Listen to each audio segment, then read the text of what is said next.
Hey, what's poppin'? Hopefully you're doing fine today and welcome back on my channel, School Sweet School. Et dans la petite leçon du jour, on va s'intéresser à trois mots, trois verbes plus précisément. Il s'agit de talk, speak and tell. On va voir quelles sont les différences et à quel moment on peut les employer. Mais avant de commencer, tu vas pouvoir t'abonner à cette chaîne merveilleuse et à cliquer sur la petite cloche pour recevoir les notifications des futures vidéos. N'hésite pas également à liker, commenter et partager ce travail autour de toi. So, let's not waste any more time and let's do this. Do it! Just do it!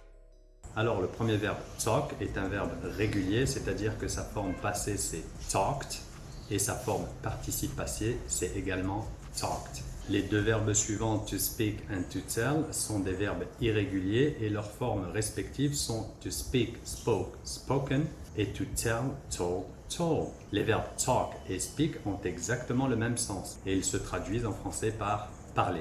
Tu pourras donc dire I will talk to you et tu peux également dire I will speak to you. La seule petite nuance que tu peux souligner entre ces deux verbes, c'est lorsque tu parles des langues. Lorsque tu parles des langues, tu devras employer le verbe to speak.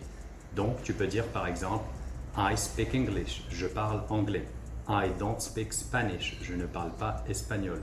Du coup, tu ne peux pas utiliser talk lorsqu'il s'agit des langues, tu ne peux pas dire I talk English, c'est incorrect. Petite précision sur la prononciation du verbe talk, comme tu peux le constater, le L est muet, il est silencieux, il ne se prononce pas. Donc si tu veux le prononcer correctement, tu diras talk et non pas talk. Lorsque tu utilises le passé ou le participe passé de ce même verbe, à ce moment-là, le son ED à la fin se prononce comme un T.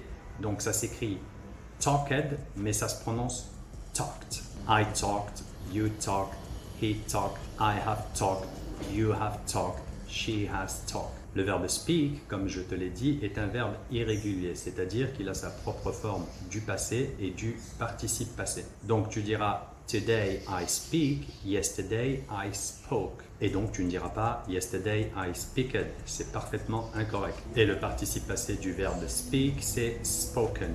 I have spoken, you have spoken, he has spoken, she has spoken. J'ai parlé, tu as parlé, il ou elle a parlé. Ceci nous amène au troisième verbe, to tell, qui encore une fois, je te le rappelle, est un verbe irrégulier. Donc les trois formes seront to tell, told, told. Et en français, ça se traduit par dire, raconter.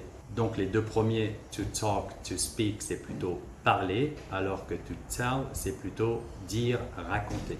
Comme dans l'expression, par exemple, let me tell you something. Laisse-moi te raconter quelque chose. Je vais te dire quelque chose. Let me tell you. Tu peux également dire I told you to stay in the car. Je t'avais dit de rester dans la voiture. En gros, tu devais rester dans la voiture. Donc, tu utilises généralement tell pour donner à quelqu'un ou à plusieurs personnes des informations. Can you tell me where is the town hall? Est-ce que tu peux me dire où est la mairie? La forme passée de tell, c'est told. So, today I tell, yesterday I told. I told her to turn right. Je lui ai dit de tourner à droite. Et comme tu peux le constater, la forme participe passé de tell, c'est la même que le passé simple, c'est encore une fois told. Donc pour récapituler en deux phrases, talk and speak sont interchangeables. Tous les deux veulent dire parler. La seule petite différence est lorsque tu parles des langues, tu utiliseras plutôt speak. Et le verbe tell se traduit par dire, raconter et tu l'utilises pour donner des informations. Voilà, j'espère que cette vidéo t'aura plu et qu'elle va t'aider. I hope you can talk more from now on. J'espère que tu pourras parler plus à partir de maintenant. I hope this video helps you speak English and I hope you tell people about this wonderful channel. N'hésite pas à utiliser la section commentaires pour écrire des exemples en utilisant un de ces trois verbes. Je me ferai un plaisir de commenter ou de corriger si besoin est. So, thanks for watching. Just take care. Have a lovely day, of course. Stay safe and speak to you soon. Cheers.